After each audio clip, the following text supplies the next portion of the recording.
నీకు కృతజ్ఞతాస్తులు చెల్లించెదను, దేవతల ఎదుట నిన్ను ఎట్టించెదను. దావీదు ఎవరితో ఈ మాట మాట్లాడుతున్నాడు అని మనం చూస్తే దేవుడితో ఆయన మాట్లాడుతున్నాడు. ఏమనంటే, నా పూర్ణ హృదయంతో నీకు కృతజ్ఞతాస్తులు చెల్లిస్తాను. ఎక్కడ నిన్ను కీర్తిస్తాను అని అంటున్నాడంటే, దేవతల ఎదుట. ఈ లోకంలో మనకు తెలుసు, దేవుళ్ళు దేవతలు అని చెప్పుకున్న వారు ఎంతో మంది ఉన్నారు. మరి ధైర్యముగా వారి ఎదుట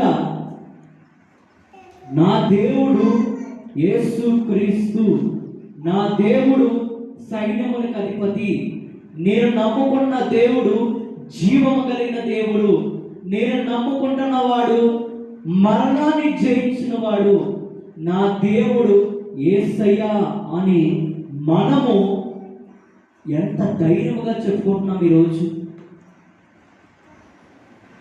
ఈరోజు ఆయన సన్నిధిలో మనం నిలబడుతున్నాం.